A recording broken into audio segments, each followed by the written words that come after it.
Estamos na Igreja Batista Bom Retiro, em Curitiba, e esse é o quarta-feira, e hoje, no domingo passado, eu cheguei 5 da tarde aqui em Curitiba, vocês sabem disso, a gente estava viajando, e eu tinha saído de lá, nós saímos de lá, o horário do Brasil era 4 horas da manhã, não é isso? No hotel, que significa que era 11 da noite aqui em Curitiba, de sexta para sábado, 11 da noite. Eu posei aqui no aeroporto, fui chegar em casa às 17 horas de domingo, ou seja, imagina uma pessoa que sai às 11 horas, chega às 17, eu viajei aí no mais de 30 e tantas horas, aí me perguntaram assim na porta: pastor, você veio para o culto? É a mesma coisa que alguém perguntar para você: hoje é quarta-feira, você está cansado, está chovendo, está frio, você veio para o culto? Gente, esse é o melhor lugar para a gente estar. Você está aqui na casa do teu pai. Eu me esforço tanto para estar em tantos lugares, como eu não vou me esforçar para vir aqui para ouvir a voz do Senhor? E é isso que a gente vai pedir hoje, para Deus falar com a gente. Pai querido, queremos muito ouvir a sua voz. Faz os nossos olhos verem, deixa os nossos ouvidos ouvirem, deixa o nosso coração entender, deixa a nossa mente captar, deixa a nossa alma crer naquilo que a tua palavra diz, em nome de Jesus. Amém, gente? Enxergando o mundo espiritual. Hoje, entre 4 e 5 horas, eu fui entrevistado por um canal de notícias, é um canal de notícias gospel, chamado Pleno News. Eles estão lançando um dos livros que eu escrevi agora em e-book, estão fazendo pela editora MK, é uma editora do Rio de Janeiro, alguns aqui conhecem, e eles estão editando, eles estão publicando meu livro, fizeram uma entrevista sobre discernimento espiritual, e tem muita gente que confunde isso, porque confunde discernimento espiritual com um discernimento de espíritos. O discernimento dos espíritos é um dom que ele é revelado em 1 Coríntios capítulo 12. A uns é dado o dom de discernir espíritos. É diferente do discernimento espiritual. E a gente vai enxergar isso, porque tem muita gente que vê o mundo espiritual, como João. Essa visão de Apocalipse é uma visão espiritual. João, ele tem um encontro com Deus, as pernas dele bambeiam, tremem, ele cai, ele desmaia, a visão é tão gloriosa do anjo do Senhor que ele desmaia. Então a ideia de que alguém vai ver um anjo e que vai ficar batendo palma, ela é falsa.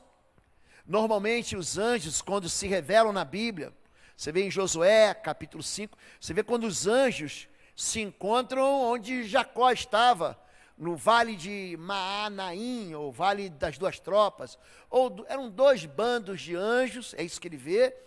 Eles têm um choque com a visão espiritual. Ele vê, Paulo diz: olha, eu vi o mundo espiritual, eu subi ao 3º céu e eu vi coisas inefáveis que ao homem não é lícito falar.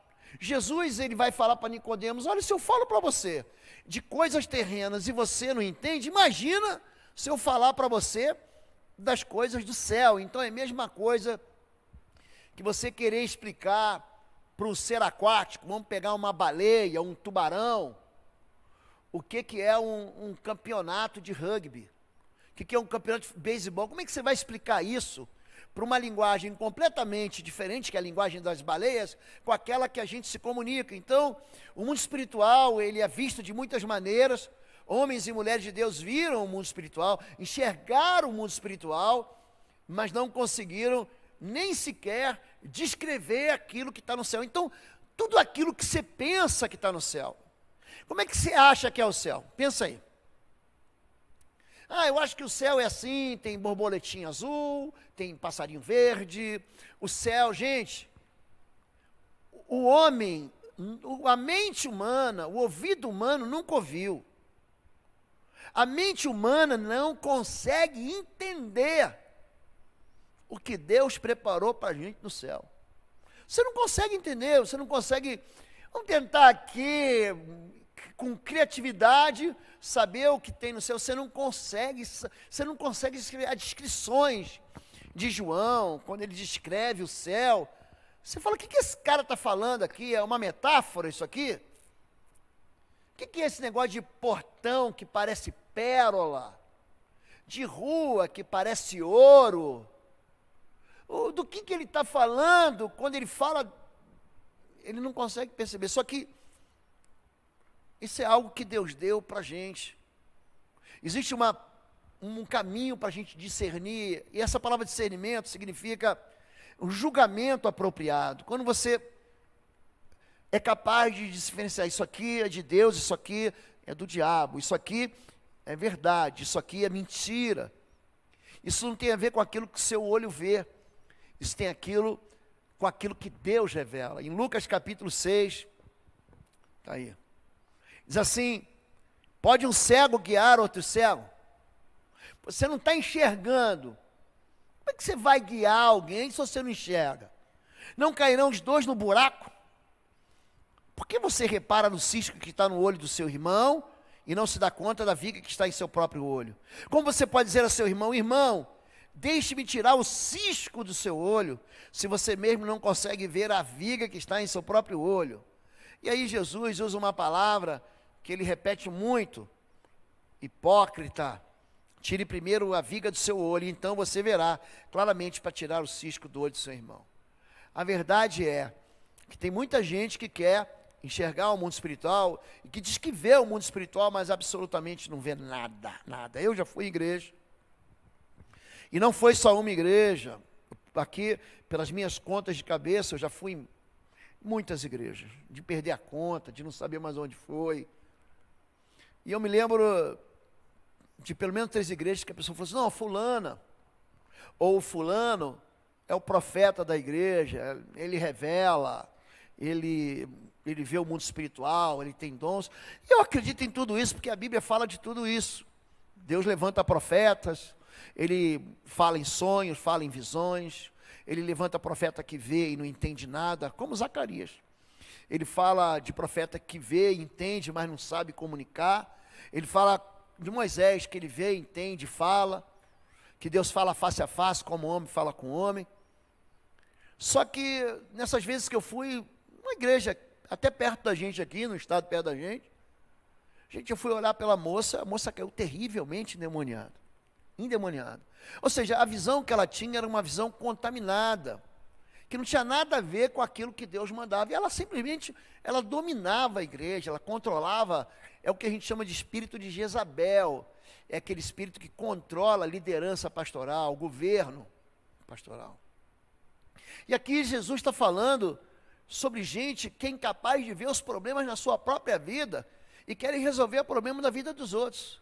É o profeta que quer solução para a tua vida, mas ele não resolve a vida dele, ele não resolve a história dele, não resolve o casamento dele, ele não resolve a casa dele, ele não resolve as causas dele, mas ele tem solução para todo mundo, porque ele vê tudo. Deus me disse, Deus me falou. E aí fica para a gente uma resposta de Deuteronômio 18, olha, quando o profeta profetizar e não acontecer, esse profeta falou da sua vaidade, não tenha temor dele. Por quê? Porque levantar uma profecia em nome de Deus, no achômetro, é muito perigoso. Há um princípio de morte para quem toma o nome de Deus em vão, mesmo que para ajudar, mesmo que para dar uma forcinha, mesmo que para animar, mesmo que, pastor, era para encorajar. Então, existe muita gente que não consegue enxergar a sua própria vida, mas quer resolver a vida dos outros. Ou seja, tem traves, ou seja, sujeira, ou barro, ou um pedaço mesmo de madeira nos seus olhos. Em Atos 16, isso fica muito claro. Olha só, essa moça seguia Paulo e a nós. Quem está escrevendo o Atos dos Apóstolos é um homem chamado Lucas, é um médico. Então, você é um homem estudado, é um homem que no exercício da profissão dele, ele curava as pessoas. E ele está aqui fazendo um relatório daquilo que ele viu. E tinha uma moça, uma mulher, que ela era escrava, e ela tinha um espírito de adivinhação. Se você não viu isso, Eu já tratei de gente assim, o espírito de adivinhação, adivinha o teu CPF, adivinha teu nome completo, tua identidade, teu endereço. É um espírito de adivinhação. Ele sabe muita coisa a respeito daquilo que a gente é, daquilo que a gente foi, daquilo que a gente fez. Mas não sabe nada sobre o nosso futuro. Porque o futuro está na mão de quem, gente? De Deus. Ou alguém adivinhou aqui que havia pandemia no ano de 2021? Alguém adivinhou de 2020? Ninguém adivinha. Vamos perguntar o que os astros dizem. Vamos perguntar o que os guias falam. Vamos perguntar aí. Não existe uma resposta para o futuro que não seja a de Deus. O próprio Jesus diz, olha, qual vai ser o dia da sua vinda?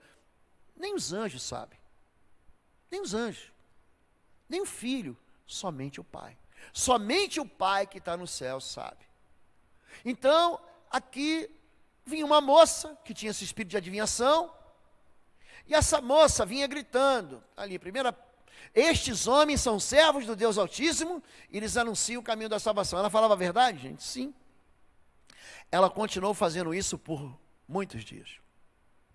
O discernimento espiritual aqui, ele está passando por um período de tempo.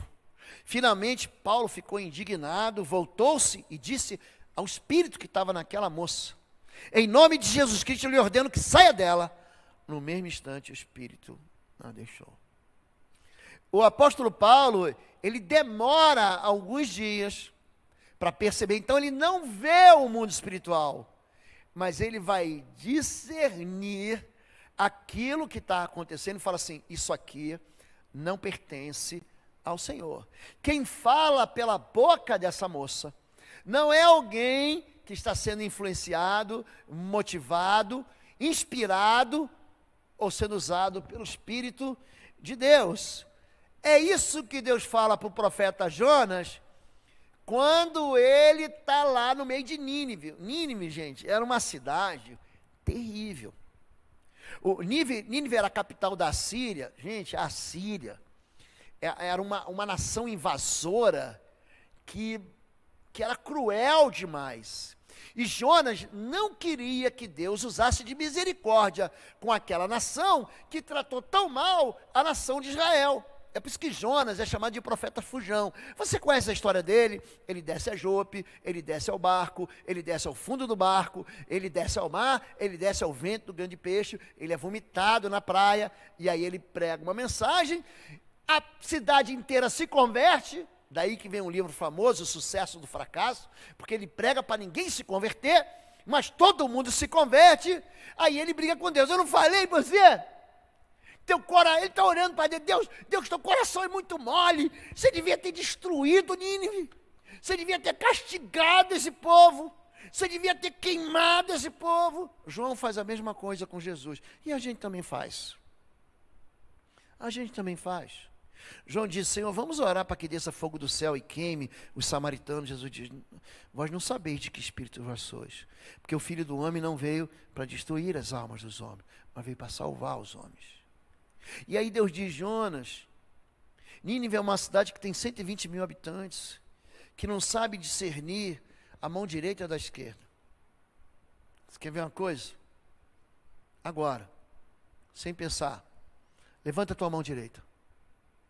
Tem gente que levanta da esquerda. E tem gente que fica pensando, a direita ou a esquerda? Você está entendendo? Não consegue discernir. Você já estava assim, tua esposa, ou teu marido, senão a gente vai dizer que o pastor é machista. Teu marido está ali, você está dizendo, vira para a direita, aí você vira para a esquerda. Não, é outra direita. Eles não conseguem discernir, eles não conseguem enxergar. E quando a pessoa não consegue discernir o mundo espiritual, não consegue revelar aquilo que é oculto. Jesus diz, pois nada está oculto, senão para ser manifesto. E nada se faz escondido, senão para ser revelado. Preste atenção. Deus conhece cada segredo da vida da gente. A gente consegue enganar os outros. A aparência engana os outros, gente. Deus não. Então a gente olha para a vida da pessoa, para o tamanho da pessoa, para a inteligência da pessoa, para a capacidade da pessoa. E a gente muitas vezes é enganado porque as podridões, as feiuras ficam escondidas. Deus, ele vê feiura. Deus, ele não é enganado assim, tipo assim, eu te amo, mas eu me enganei. Deus sabe quem a gente é. Eu te salvei, mas foi por acaso. Sabe que eu pensei mesmo que você merecia a salvação? Então eu fui lá e te salvei, mas eu estava enganado. Mas agora que você está salvo, está salvo. Presta atenção, Deus sabe os nossos defeitos. Tem a história de Jacó, que ama Raquel e não Lia. E tem aquela piadinha infame que diz que Jacó era semi-analfabeto, porque ele amava Raquel e não Lia. Vou dar um sorriso para o pastor aí, pelo menos já que foi engraçado. E Lia, você sabe a história de Raquel, né? O nome de gente, a Bíblia fala de uma maneira muito gentil que Lia era feia, gente. Raquel era bonita e Lia tinha os olhos meigos.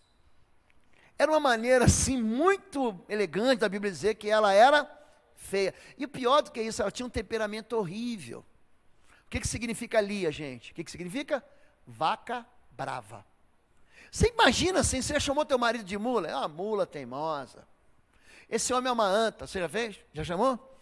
Lia era chamada de vaca brava. Imagina uma moça que dava coice em todo mundo. Era Lia. Só que Jacó foi para aquela festa de casamento de judeu que eu falei para vocês, aquela que dura 7 dias, que Jesus teve que multiplicar, acabou o vinho, o povo já estava pelas tantas, já estava todo mundo enlouquecido. E era vinho, e não era suco de uva não, porque se fosse suco de uva ninguém ia ficar bêbado. Ou você acha que Pedro tomou vinho com o cordeiro? Jesus falou para ele, você não consegue jejuar, orar comigo, vigiar nenhuma hora? Ele estava cansado, os olhos fecharam. O Efésios diz, não vos embriagueis com vinho onde há contenda. Se fosse suco, não seria vinho. Beber suco aqui, o suco Del Valle, aliás, não posso falar nesse nome não. Esse nome tem me trazido muita tristeza nos últimos anos. Mas, naquele tempo da festa, eram 7 dias, aí Jacó estava para lá de Marrakech. Aí ele se deita com Lia e nem percebe. Quando ele acorda, que ele olha para ela, não é você. Ele queria casar com uma moça bonita, mas ele casou com uma vaca brava. Não é isso? Ele se casou enganado. Ele se casou com a defeituosa. Olha para mim. Deus não se enganou com a gente. Ele sabe que a gente é Lia. Olha para mim. Eu sou Lia. Você é Lia. Você também é Lia. Teu marido é Lia. Tua esposa é Lia. Ele sabe os nossos defeitos. Ele enxerga aquilo que a gente não enxerga. Então, nós estamos falando de um mundo espiritual que percebe exatamente quem a gente é. A gente não consegue escapar disso. A gente finge para os outros. Mas para Deus a gente não consegue fingir. De repente, segundo Reis 2, enquanto caminhavam e conversavam, ele e Elias, Eliseu e Elias, apareceu um carro de fogo, puxado por cavalos de fogo, que os separou. Então, imagina, você está numa rua, está você caminhando com um amigo, aí no meio de você, né? Já viu essas motos que andam no corredor? Só que não foi a moto, foi um carro de fogo, com um cavalo de fogo, ou seja, está falando de um ser espiritual. Todo ser que anda com Deus, ele brilha, brilha, portanto, a vossa luz entre os homens. Ele separa os dois. Quando viu isso, ele viu ou não viu, gente? Ele pensou, acho que é um carro de fogo, foi isso? Ele viu. Em Atos capítulo 2, no Pentecostes, eles viram línguas de fogo sobre a cabeça dos apóstolos. Eles enxergaram o mundo espiritual. Eliseu viu isso. Eliseu gritou, meu pai, tu eras como os carros de guerra. Na verdade, ele não sobe com carro de fogo não, tá bom, gente? É um redemoinho, os carros de fogo só vêm para acompanhar eles. Mas ele enxerga o mundo espiritual. Há um mundo espiritual que os nossos olhos carnais não conseguem enxergar. Mas que ele existe, ele é tão real, ou mais real do que aquilo que a gente vê. É isso que Paulo escreve aos Coríntios, dizendo o seguinte: aquilo que você vê é efêmero, é passageiro. Tudo que você vê vai passar. Mas aquilo que você não vê, isso é eterno. Então existe um mundo eterno e os olhos espirituais, eles podem ser abertos. Não para você ficar enxergando demônio. Ah, pastor, estou enxergando aqui os Exus mirins. Não é isso. Você não vê na Bíblia ninguém vendo demônio. Pode procurar. Há duas passagens. Aliás, eu estou citando demais ele hoje. Uma em Zacarias capítulo 3, verso 1. Se você quiser colocar aí, viu? Zacarias 3, 1. Aonde o profeta vê. Aí. Depois disso, ele me mostrou o sumo sacerdote Josué. Ele está tendo uma visão. E diante dele o anjo do Senhor e Satanás à sua direita para acusá-lo. Zacarias viu o mundo espiritual, viu o anjo do Senhor e viu o diabo. Ele viu. E fora essa passagem, tem uma passagem ali próximo, deve ser Lucas capítulo 10, verso 17, 19, deve estar ali, ou é 19, é o 18, é o 20, que Jesus vai dizer, Lucas capítulo 10, verso 19. Coloca aí, por favor. Não é o 18, então. Eu vi Satanás caindo do céu como relâmpago. Não existe mais nenhuma outra passagem que diga que uma pessoa viu o diabo. Não existe, não existe.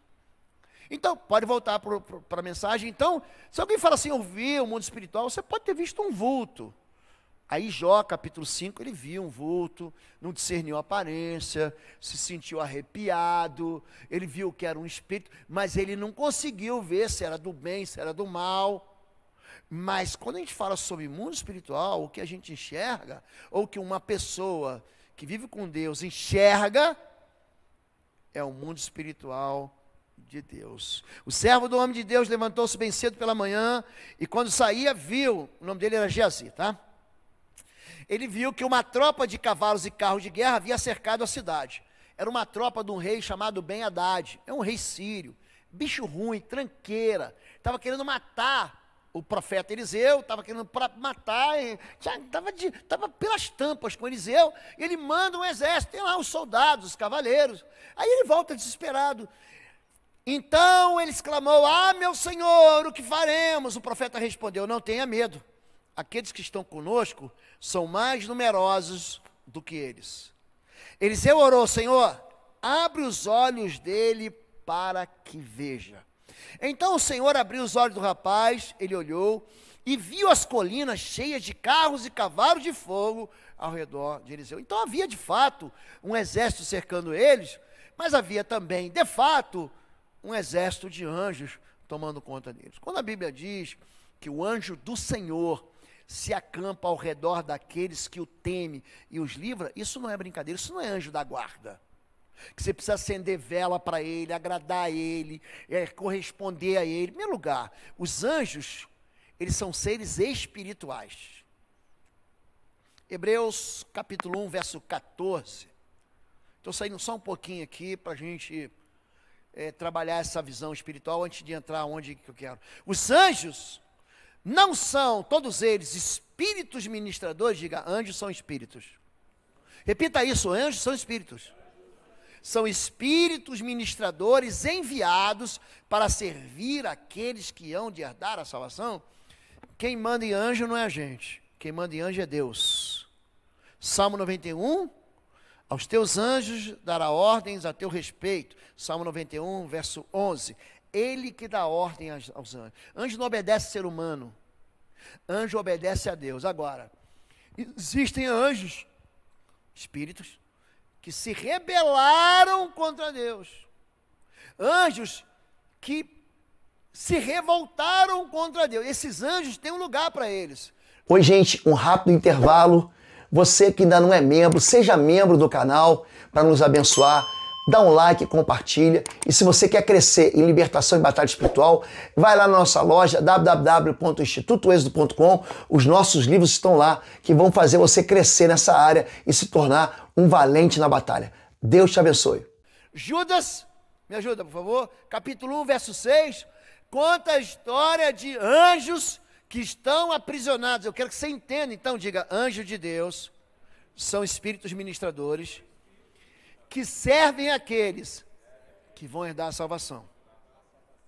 Agora, olha onde é que estão os demônios. E quanto aos anjos, que não conservaram a sua posição de autoridade, se rebelaram, mas abandonaram sua própria morada, eles têm guardado em, diga, trevas, presos com correntes eternas para o juízo do grande dia. Agora, segura isso aí. Sabe onde é que o diabo está, gente? Sabe onde é que os demônios estão? Nas trevas. É por isso que ele é chamado de príncipe das trevas. Ele é o principal. Está aí o príncipe das trevas. Nele não há luz nenhuma, não há bondade nenhuma. Nele não há uma possibilidade de conversão. Pastor, por que a gente não prega para o diabo e o diabo se converte? Aí resolve toda a bronca. Ele não vai se converter. Deus não socorre anjos, Deus não salva anjos. Deus salva gente, você está entendendo? Deus, eu sei que isso vai te magoar, mas Deus não veio para salvar os poodles, microtóis, os teus pets, os teus gatinhos. Eu sei que é fofinho, eu gosto de bichinho, mas Deus veio para salvar ser humano. É por isso que ele se fez ser humano. Deixa aí em Judas 1,6, não troca não. Judas capítulo 1, verso 6 diz que esses espíritos que eram anjos, eles estão aprisionados aonde, gente? Aonde? Diga, trevas. A única área de acesso que ele tem na sua vida é que você mantém escondido. Sabia disso? Ele deita e rola na tua escuridão. Quando a Bíblia fala sobre confissão, confessar a Deus, sobre abrir o jogo, sobre homologar a tua culpa, sobre dizer assim, fui eu. É interessante como é que o que confessa é perdoado e não há nada mais contra ele. Quando a Bíblia diz que os pecados confessados são perdoados, a gente fica se culpando. Ah, mas lá atrás eu fiz isso, eu fui aquilo outro. O apóstolo Paulo tem a mesma ladainha. Ele fala, eu antes fui perseguidor, injuriador, blasfemo, mas fiz na minha ignorância. Ele confessa o que foi. E Deus não leva em conta o tempo da ignorância. Ele foi perdoado, e agora sou o que sou, apóstolo do Senhor. Os anjos, esses anjos rebeldes, chamados na Bíblia de demônios, eles estão nas trevas. Então, como é que ele vai ter acesso à minha vida? Olha aqui, tudo que eu faço na luz, ele não tem acesso. Agora, fazer o seguinte, eu vou pecar, você entender. E aí eu vou pecar, só que eu não vou pecar na frente de vocês. Eu vou pecar escondido, tá bem? Então, peraí, gente, que eu vou ali e já volto. Aí eu venho, tá bom? Entro nas trevas, vocês estão me vendo, gente? Então, aqui, vocês não estão vendo? O pastor está pecando. E aí eu estou no ambiente de quem? Quem está aqui dentro comigo? Você está entendendo? Ele só vai ter acesso à minha vida se eu for para as trevas. Então aquele negócio de você apagar rastro de internet, apagar mensagem de WhatsApp, você pode nem ter feito nada ainda, mas você está caminhando para as trevas. Sabe esse negócio de esconder, de ter uma vida dupla? Eu tenho uma vida dupla, ninguém pode saber a senha, meu marido, minha esposa não pode saber quanto eu tenho na conta, não pode saber com quem eu falo. Não, isso aqui é a minha intimidade. Você casou, meu chapa? Era a tua intimidade.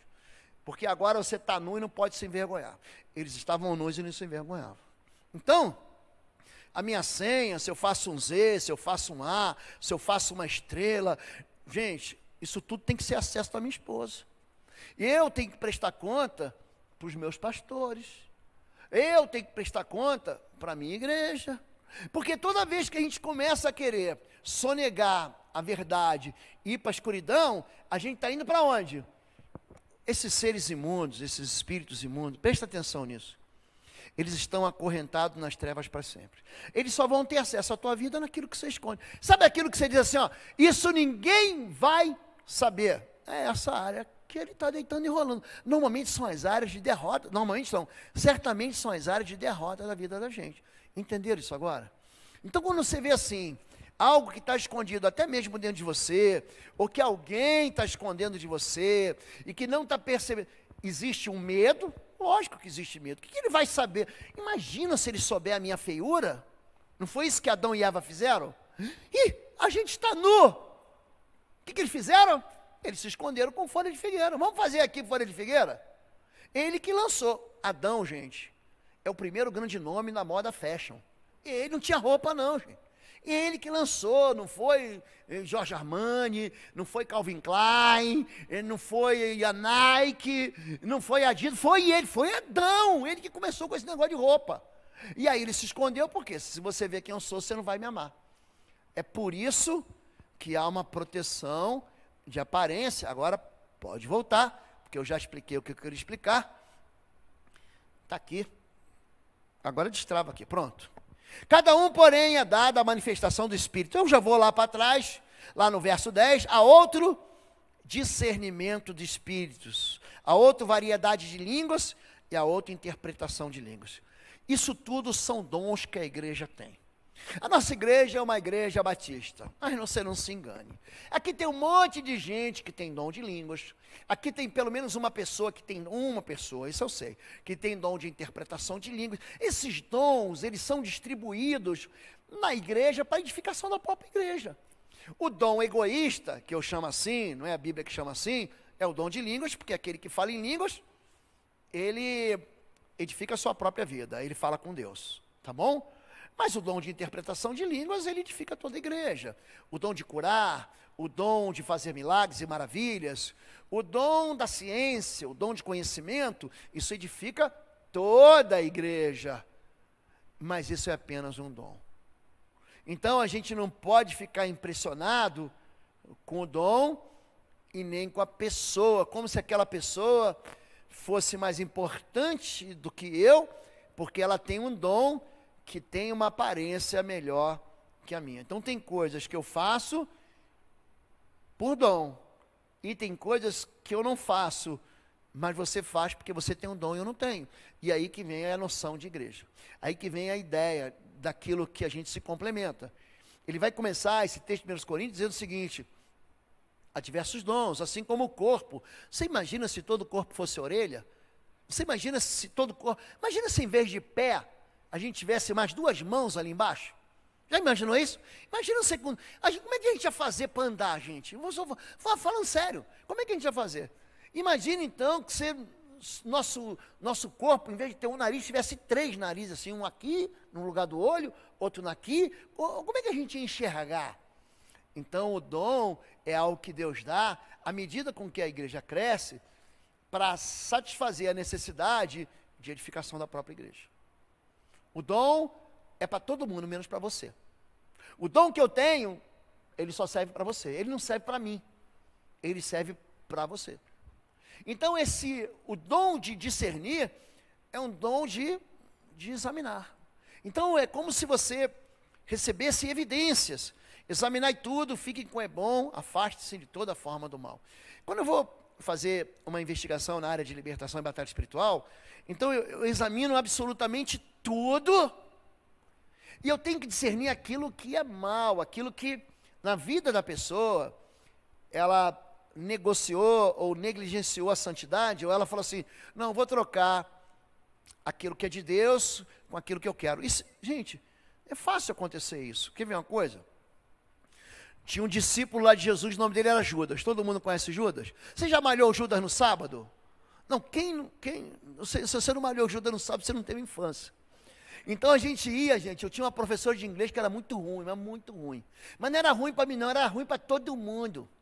E eu estava assim, a gente estava na época numa escola militar, e aí teve um sábado lá de feriado, e a feriado de Páscoa, a gente ia viajar, inventaram uma formatura de Páscoa, uma missa de... Todo mundo foi obrigado naquele tempo, sei lá, 1900 bolinha, todo mundo teve que ficar, aí um cara apareceu no sábado com uma boneca, era uma boneca.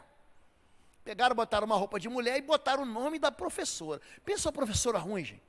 Ela fazia questão de querer te reprovar, de te dar nota baixa, não, porque você errou aqui no inglês. Gente, era ruim. E aí a gente malhava. Então é desse Judas que eu estou falando, aquele esse Judas que se enforca no sábado. Esse homem, gente, ele era discípulo de Jesus, ele estava no meio daquela cápsula de amigos. Aí, não chega perto não, que eu sou especial. Eu estou com Pedro, Tiago, João, André, eu sou um dos discípulos. Cara, mas era só fingimento. Aí no final das contas, ele troca Jesus por dinheiro. Só no final das contas, ele estava ali para se aproveitar. Havia ganância ali. E aí ele viu que tinha uma turma que queria acabar com Jesus, ele falou assim, eu te entrego. Mas quanto é que vocês vão me pagar aí?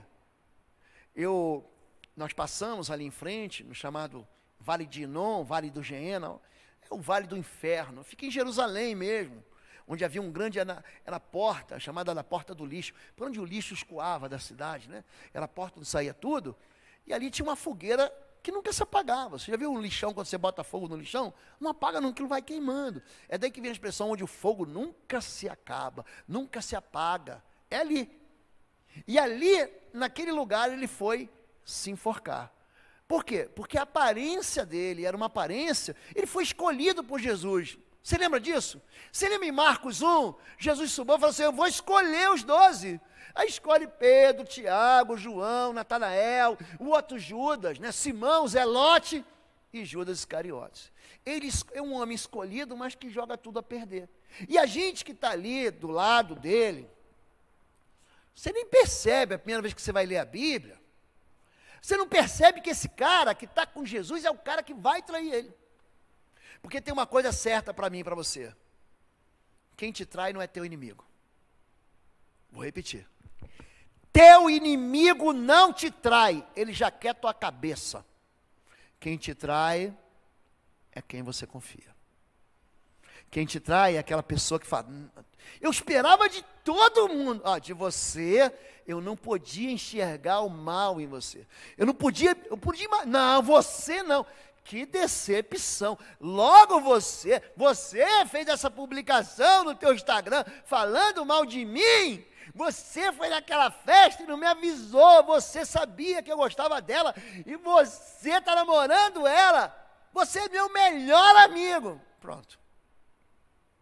Judas está na mesa da ceia. Jesus tinha lavado os pés de Judas. Jesus tinha orado em João 17, falando sobre eles. Guarda aqueles que tu me deste. E esse Judas já tinha tramado o quê? Já estava com tudo armado para entregar Jesus. Por isso que quando nós vemos naquela pintura renascentista, né? Tem lá Jesus com os 12 discípulos na ceia, veja bem, Judas ele não participa da ceia. Ali só devia ter 11 discípulos de Jesus. Mas o autor, o pintor, ele escreve, vê um homem assim, né?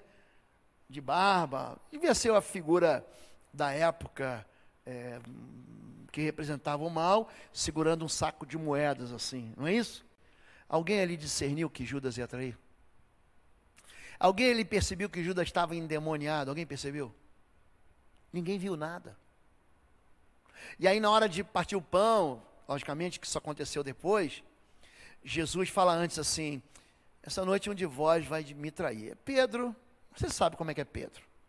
Puxa a espada, ainda que todos te neguem.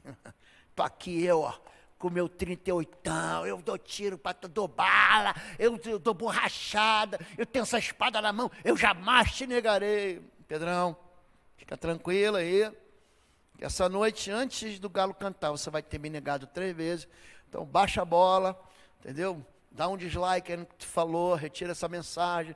Ele fala isso para Pedro, aí Pedro fica naquele negócio, ele cutuca João, João chegadão de Jesus, com a cabeça no peito de Jesus, pergunta para o mestre, pergunta quem ele é, seria eu?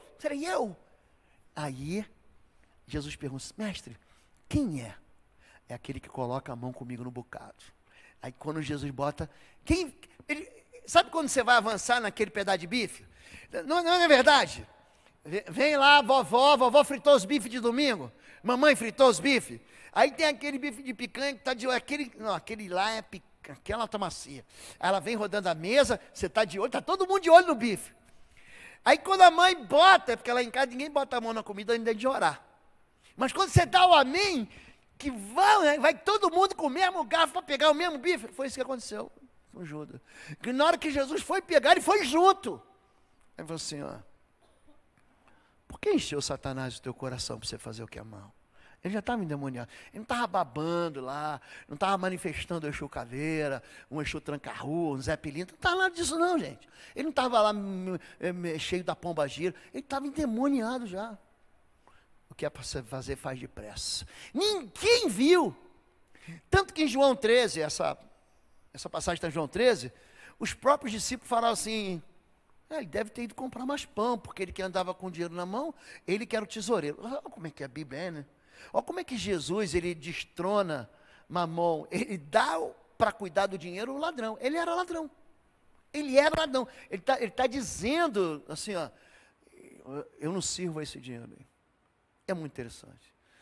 Já deu o meu horário aqui, fique em pé em nome de Jesus. Vamos encerrar. Eu quero dizer para vocês, é que o mundo espiritual, ele existe. E tem muita coisa que conspira contra a gente, que a gente mesmo dá oportunidade. São consequências daquilo que a gente faz. Eu vou continuar na próxima quarta-feira, é vigília, é a quarta-feira da vigília. Na outra quarta-feira eu vou continuar com vocês, para mostrar para vocês as consequências daquilo que a gente faz. Nós somos atraídos por iscas, sabia disso? A nossa vida, ela falha quando a gente engole, quando a gente entra dentro de armadilhas que são caminhos que parecem saborosos mesmo. Não fica pensando, olha para mim aqui, gente. O diabo é um sociopata. O diabo é um psicopata. E você nunca percebe que o psicopata é psicopata. Não percebe, não. Quando você vê que ele é um psicopata, já é tarde demais. Ele já entrou na tua vida e já te destruiu. É isso que Satanás faz. Enxergar o mundo espiritual é ter uma percepção clara de que tem caminhos, e quando Deus fala para você, ó, não se envolve com gente assim, não tome esse caminho, Ele não está proibindo você de ser feliz, não, é o contrário. Ele está falando, isso aqui vai te causar medo, choro, isso aqui vai te destruir. Queria ler mais um texto, pelo menos. Hebreus capítulo 4, verso 12, você pode colocar? Hebreus 4, 12. Ele diz que a palavra de Deus, essa Bíblia, que a gente nem traz mais para a igreja, está no celular, alguns trazem. Acho que eu estou acostumando mal vocês demais, né? Estou acostumando mal. O pastor falou assim, abre aí, o povo já nem sabe mais onde é que está Abacuque. Nem sabe que Obadias está na Bíblia, né? Eu falei de Jonas, Jonas eu pensei que era um jogador de futebol, é um artista da televisão. Pois a palavra de Deus é viva e eficaz. Olha, a Bíblia é um livro espiritual, é um livro vivo, é isso que ele está dizendo. E ela é mais afiada que qualquer espada de 2 gumes. Ele está dizendo que, está representando, sabe, a maior arma de guerra que tinha naquele tempo era a espada. E a espada afiada de 2 gumes era, eu vou traduzir para hoje, para você, a palavra de Deus é como uma bomba atômica, tá bom assim? Uma bomba de nêutron, uma bomba de hidrogênio. Você está entendendo o que é a palavra de Deus? É isso que ele está dizendo. É como uma espada, é como uma arma mais poderosa do nosso tempo. E ela penetra até o ponto de dividir a alma e o espírito. Para a turma que acha que só tem alma, quero dar uma notícia para você. Você tem alma e tem espírito. E além do corpo que você está vendo aqui. Juntas e medulas. Essa versão não diz, julga pensamentos e intenções do coração. Ela é apta para discernir. Ó, pensamentos e as intenções do coração. Como é que a gente sabe as intenções do coração? Quando a gente ouve a pessoa falar. Porque a boca fala do que está cheio do coração.